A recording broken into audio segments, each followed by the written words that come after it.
Hi everyone, Crista Cowan here with another episode of the Barefoot Genealogist. Today we are talking about how to search Ancestry.com like a detective. I don't know about you, but my experience growing up was I loved to play the board game Clue. I've also always loved crime dramas on TV. The whodunit, with the detectives working to try to prove out their case. They have suspects and they follow leads and they get clues and try to make a case for for who did it. And that's kind of how I feel when I do genealogy. I feel like I'm following the clues and I'm looking for leads and I'm interviewing suspects and I'm trying to put together the puzzle so that it makes sense, so that I can say, you know what, this is what happened and this is how it happened and why it happened and when and where it happened. All of those are the questions that we're trying to answer when we do family history. Today we're going to focus a little bit more on modern times, however. I think that's when I feel most like a detective, is when I'm looking for living people, when I'm trying to make those connections with cousins who we may have lost touch with, when I'm looking for branches of the family that might have information that I haven't been able to glean on my own, hoping that maybe a family Bible or some photographs or something has been passed down in their branch of the family. And so I'm looking for those living connections that I can make. And that always, like I said, makes me feel a little bit more like a detective because it requires just a little bit of a different skill than traditional genealogy work. Not a lot different, but we're going to look at some of those subtle differences today, in particular some of the records that we're going to use to be able to reach out and to make some of those connections. So let's dive in. If you know me, you know I'm a fan of simple things and three-step processes. Those kinds of things tend to work for me. So today we're going to look at just 3 simple steps to do this. There's some talking points with each of them, and we'll do some demonstrations live on the website, and hopefully you can catch the vision of what I'm trying to do. As always, if you have questions, I'll be available on chat immediately following this presentation if you're watching it live, or feel free to leave comments on the YouTube channel if you're watching an archived version of this. So my first piece of advice for you, if you are trying to make some of those connections, is to go cousin fishing. The easiest way to do that is to start a tree and to put it up online. There are a few things you can do once you've done that. Look at those shaky leaves for close connections. You never know who else has put a tree up there that might have a connection with you. So for example, in my own family, if I come here to my family tree, you can see that just on my grandparents, I've got shaky leaves on all 4 of my grandparents here. So I can click here on my grandfather, and I can go to the hints, and I can see that there are some people who have him in trees. And when I click on that, what I see over here on the right-hand side is the information from my tree and the photo that I've uploaded of my grandfather. And then what I see over here on the left-hand side are other people who also have him in trees.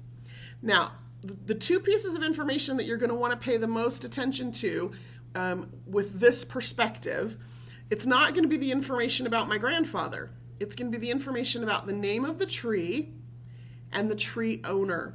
So in this case, this tree is the Marjorie Murray Garrettson tree, and I happen to know Margie. I met Margie years ago at a family reunion. She's one of my grandmother's cousins, and so I could click on this tree owner name and contact her. She and I have not been in close contact, and maybe we could share some information, do a little bit more collaboration. As I scroll down this list, I come down here. Here's a tree. It's called the Bland family tree. I don't know who this owner is, this K. McLaughlin. I'm not quite sure who that is, but I do know that my grandfather had an aunt who married a Bland, and so it's very possible that this is from his mother's side of the family, that there's a connection there. So again, I might want to contact this user by clicking on this owner name and see what we can share or what information is available that we can collaborate with.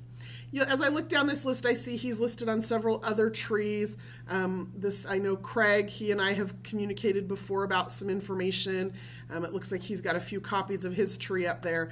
I don't know who this person is, so I might want to look at their tree or again send them a message and see if we can figure out what our connection is. So pay attention to those shaky leaf hints because you never know. We have had stories of people putting their parents in their tree and getting a connection and realizing that they have half siblings that they've never known about. Aunts and uncles that they've lost touch with decades earlier that all of a sudden they find online because their child has also put a tree online. And so pay attention to those connections and then contact them, reach out and contact them. Also pay attention to your Member Connect activity. What your Member Connect activity is it's what's happening with the stuff on your tree. So the easiest way to find it is right here under this Collaborate tab. You can click on Recent Member Connect Activity, and it will show you, and you can set your settings over here, but it will show you what's happening to the records that you've looked at. So if I've looked at a record for my great-grandfather and somebody else makes a correction to that record or saves that record to their tree, even if that tree is private, I can contact that user now. Oh, I noticed you just saved my grandfather's census record to your tree. How are we related? Again, just quick little messages. You don't have to write a novel. You don't have to tell them your whole family history, but reach out and you might be surprised at how many of these people are willing to communicate with you or work with you to help build your family tree. And you just never know what cousins or friends you may find in the process. So look at those shaky leaves, pay attention to your Member Connect activity, and then reach out to those other members. Okay, step number 2, and this is where we're going to spend the bulk of our time today, has to do with using modern vital records. So a lot of times when we think about birth, marriage, and death records, those vital records, we are thinking, back in the early 1900s or the late 1800s, and we're looking for that clue to that third great-grandfather who's that brick wall that we're trying to get through. But kind of turn that on its head and think about tracing down your family tree. Again, we're looking for living people we might be able to connect with who can help us or who we can work together with to help solve some of those family history mysteries. So just recognize, first of all, that not all states make current vital records available. So for example, the state of Oklahoma just comes to mind most readily. Oklahoma didn't start keeping vital records until 1908. There wasn't statewide compliance until 1928, and they have a 100-year privacy law on their birth records. I think they have a 50-year privacy rule on their marriage records, and then I think it's a little bit less on their death records. Not quite sure off the top of my head, but every state has different privacy laws. So you'll be able to find records for some states, and you won't be able to find records for other states. There are a couple of resources that are available to you to help you figure that out.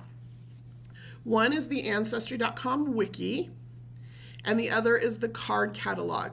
The Wiki will tell you what records exist, and the card catalog will tell you if those records exist online at Ancestry.com.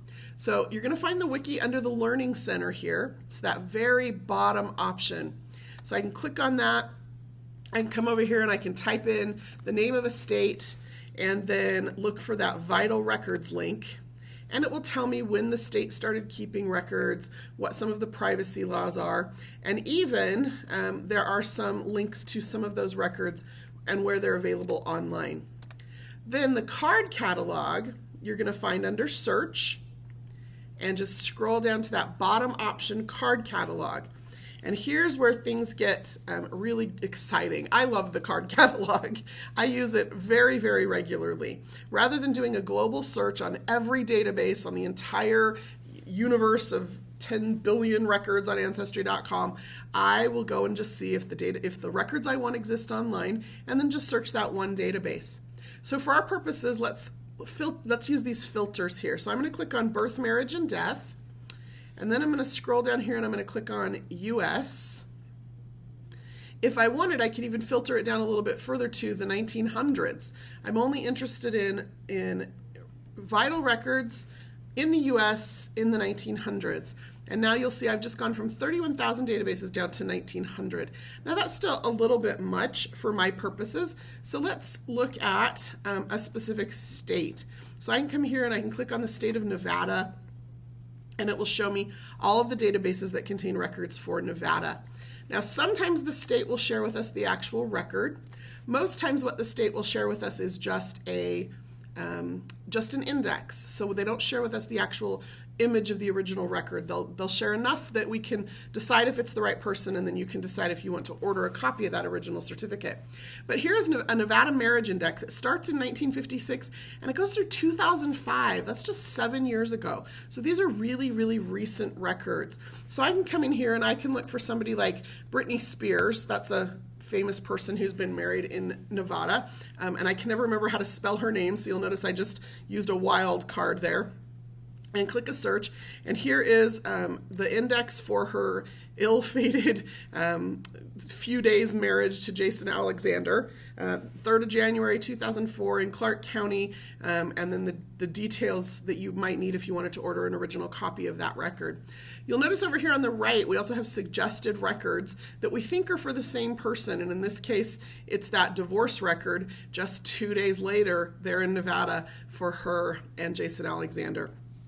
So again, these records are very current, and some states provide a lot of information and some states provide just a little bit of information, but you can find sometimes exactly what you're looking for. Nevada is a good example of that. Another great example is the state of California. So if I look up California, you'll notice here that the California birth index starts in 1905 and it goes through 1995. So again, those are very, very current births.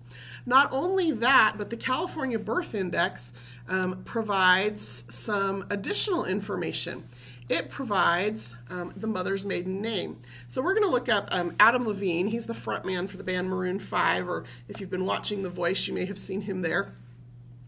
He was born in California in Los Angeles, and here's a copy of his birth record. And so what we see here is, here's Adam Levine, and there's his birth date, and here's his mother's maiden name. Now, one of the reasons that is kind of cool is because now what I could do is I could come back in here and I could say, you know what, show me everybody with this last name who has a mother with this maiden name, and what it'll show me then is any siblings that person has. So I could do the same thing for myself. Like I could put in my own last name, and we'll use my grandmother actually. I could put in her maiden name, and there's my father and all of his siblings. All of their birth records come up. So the California Birth Index, like I said, it includes mother's maiden name, and I hope none of you are using that as a password for your banking information. It's just so readily available, as you can see. So hopefully you're using some other word, regardless of what the bank asks for. But again, you can look for a person, and then if you can get enough information, you can find other members of the family with that. Let's do one more of those just so that you can kind of get the feel for what I'm doing. And again, if you have questions, feel free to ask them in the comments, or I'll be available on chat immediately following. Let's look at the state of Texas. Texas records are even better than California records. The Texas Birth Index starts in 1903 and goes through 1997, so a few years more than the California Birth Index. And it doesn't just provide the mother's maiden name, it provides her whole name. So here's Jennifer Love Hewitt, the actress, and here's her birth date and the county that she was born in, and then it lists her father's full name, including his middle name, and her mother's full name, not just her mother's maiden name.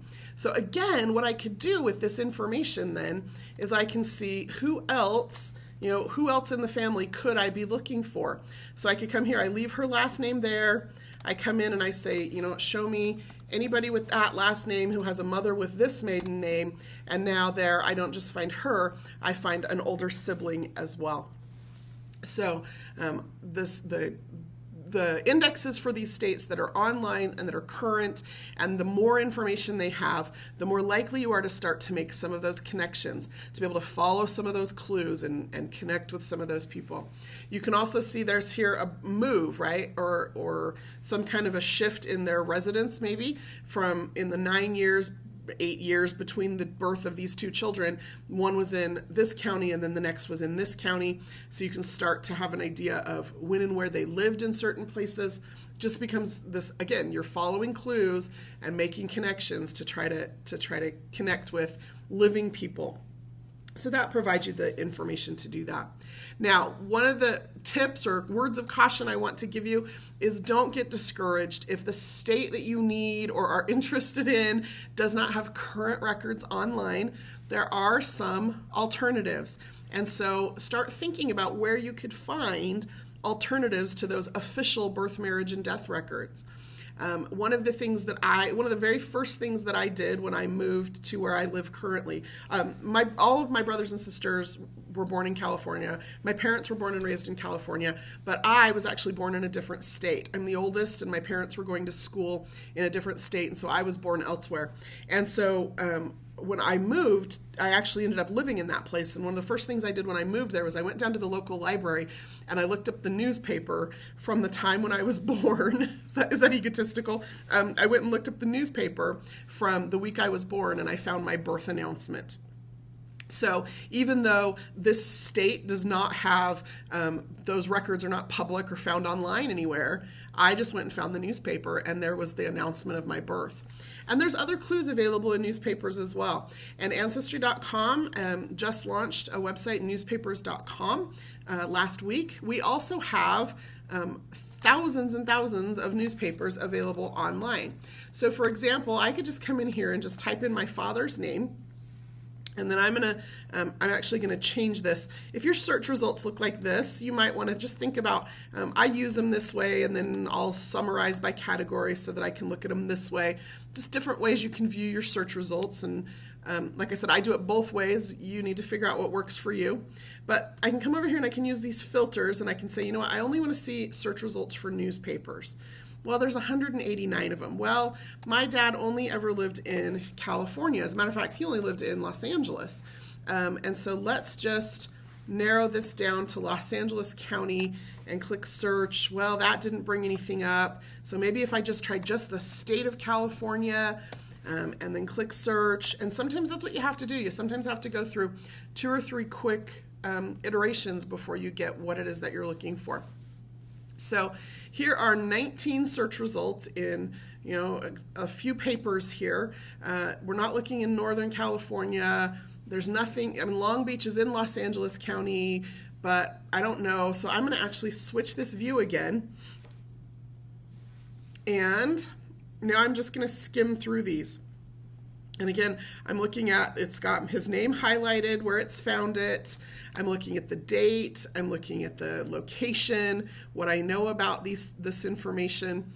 And if I scroll down here, because I did this earlier, if I scroll down here, what I'm going to discover is this right here. So this is from the Long Beach Press Telegram on October 28th, 1970.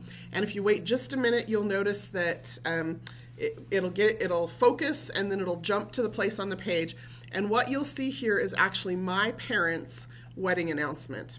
So it lists that they've set this January 22nd wedding date. It lists my mom's full name and my dad's full name.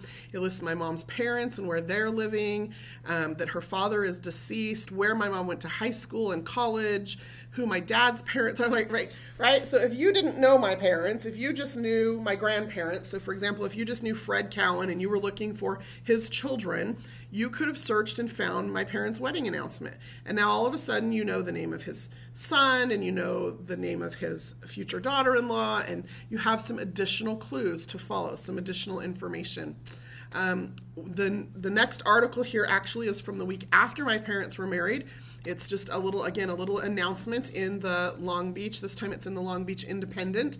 And it's just a little blurb here about where my parents got married and the fact that my mom's sister, and then it lists her married name and her husband's name, that my mom's sister was her matron of honor, that my dad's brother was the the best man, where they're going to be living. So again, you're following those clues. And sometimes it's birth, wedding, and death announcements. Sometimes it's other things. Sometimes you find other clues in newspapers. So for example, my great-grandfather, who also lived in California, if I just do a search for him, if I just do a search for him in California newspapers, I only come up with one hit, and it's from the Van Nuys newspaper, which is in the Valley, which is where my grandmother lives to this day. And this is her father, Victor J. Mulliner, and Donald B. Mulliner is her brother. I have no idea who Ruth Haig is, but if I look at the top here, what this is it's a listing from August 29th, 1968 of business tax certificates that were issued by the city clerk's office.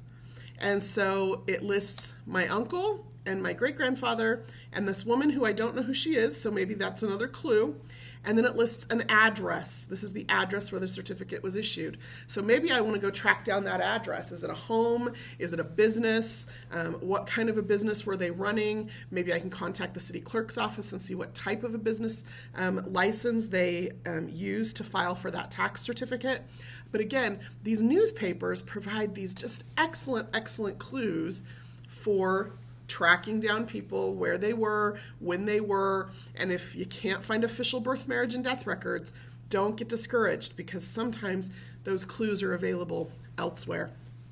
Okay, last piece of advice that I just want to share with you today has to do with making the contact. Once you find people, it's great that you find them, but hopefully the purpose is to connect with them, to make those connections. So don't hesitate to contact that tree owner. Click on that little name of the tree owner and send them a message. They may not respond right away. Sometimes people don't respond for months. Sometimes people never respond, but it's kind of, I'm sure there's a numbers game to play there. The more people you contact, the more likely you are to start receiving some connections. Now, call the phone number. When I say call the phone number, you're asking, where's the phone number? We have one more database on Ancestry.com that I want to highlight today, and that's what's called our Public Records Index. So the fastest way to find it is just to come in here and type Public Records into the search in the card catalog, and you'll notice we have a volume 1 and a volume 2.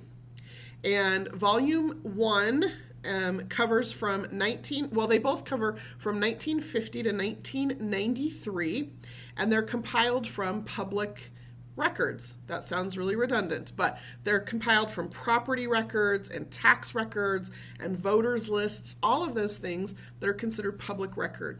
You'll notice that they've got almost 500,000 records apiece in each of these databases, and typically I will search them both. So I will come in here and I will say, I'm going to look up myself and see what I can find. So here is, this is me. This is an address that I lived in back in 1993. And that is close to my birth date, not quite.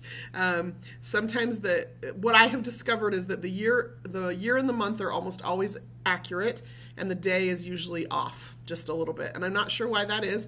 I think it just depends on what type of records were used to compile this. This person is not me. And I know that because I've contacted her, because there are very few people in the world with my name. It's only she and I. She grew up in Oklahoma. She got married. There's her married name. She now lives in North Carolina. This is actually my parents' address. I lived there for a few months after college. And then this is another address that I lived at when I moved here to work. And this is another address that I lived at. So each of these are places that I have lived over time. Now, what you won't see here is my current address. And that's because, again, remember this database covers 1950 to 1993.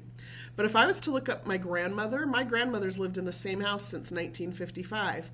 And a lot of people are not as transitory as I am. And so what you'll oftentimes find is not just an address, but sometimes you'll find a phone number as well. And so I can look, here's her phone number. I can look up what the area code is for this place in North Carolina, and then I could give that number a call and see if she still lives there. And I would encourage you to do that. Either reach out. I say give them a call as opposed to writing, because a phone call is the fastest way to know if you have the right person. If you write a letter, they may or may not ever respond, and you may or may not ever know that you have the right address. But a quick phone call will give you that information. And you can approach people very tactfully. Here's another method I use to hunt down some of those living people and make some of those connections. I'll search for people on Facebook.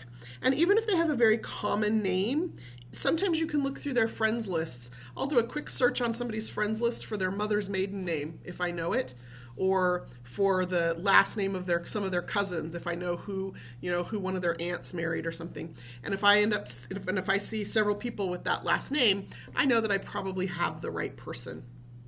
And so I'll do some of those quick searches there. And that really when you reach out to people and you say, hey, are you the granddaughter of so-and-so? If so, you know what? You don't have to friend me, but we're cousins, and I would love to talk to you about your family history or our family history. And I have only ever, in the hundreds of messages that I have sent out through trees on Ancestry.com, the phone calls I've made, the people I've contacted on Facebook, I have only ever, in all the time I've been doing that, had one person who was not pleasantly surprised to hear from me and who didn't respond very positively. So lots of resources available to you to use. Those current vital records. We didn't talk about the Social Security Death Index, but it is a great tool. As a matter of fact, there is one other database. We have a couple of minutes, so let me just share with you. We have time. One more database that I just love. Unfortunately, by the time people show up in this database, it's sometimes a little late, but obituaries are a really, really excellent resource. And Ancestry.com has this U.S. obituary collection. You'll notice over here it has about 25 million records contained in this database. And let me just close with this story or this example. So my grandfather was born and raised in California, and his grandmother had actually moved to Louisiana to help raise 4 of her granddaughters who were raised without a father. And so my grandfather only ever met his grandmother once or twice in his life. He knew the names and birth dates of all 4 of his cousins, but he never knew what happened to them. As they grew up and got older, they totally lost touch, and he never knew who they married, no information about them. And I looked for them for years and years and years. And finally, about 2 years ago, I found an obituary for one of those girls. And here's how I found that. I knew that her name was Betty Jane. I knew that was her first name. I knew her maiden name, but I did not know her married name. And so every once in a while, I would just come in here and I would put in her first name and I would put in her father's name because I knew his name. He actually came out to California and left his wife and children, which is why my grandfather's grandmother had to go deal with that. So I put that in, and here she comes. Here comes an obituary for her. It lists her maiden name and her married name. It lists her death date, the paper that the obituary ran in, the names of her parents, the names of her children. It lists how many grandchildren and great-grandchildren she had. All of that was extracted from an electronic copy of this obituary that showed up online. And I can actually even click this link and view the whole obituary. There's a picture of her, and in that obituary it lists the names, including the married names, of each of her children, and in some cases their spouses' names as well. So all of a sudden now I have these names of people to go searching for. And I did. I went searching for them, and I reached out and I contacted them on Facebook. And I have now been to New Orleans twice and visited with some of these cousins, and we've shared pictures and stories and filled in holes of our family tree and just developed a really wonderful relationship with these cousins or these children of my grandfather's cousins on a branch of the family that we had completely lost touch with. So I would encourage you to do that. You never know what treasures you may discover or what connections you may make. And it really is a little bit like solving a mystery along the way. If you have any questions and you're watching this live, I will be available immediately following this presentation on chat. You can stick around and ask those questions, or if you're watching an archived version of this, please just leave a comment on YouTube. We do monitor those. You can also email us at ask@ancestry.com if you have research questions or challenges. We use those to put together presentations like this. You can then check our Facebook page for dates and times for future presentations. If you are new to our broadcasts, you can watch all past presentations and replays of today's presentation on our YouTube channel at youtube.com/user/ancestrycom. No dot there in that last piece of that URL. It's youtube.com/user/ancestrycom. Until next time, this is Crista Cowan. Have fun climbing your family tree.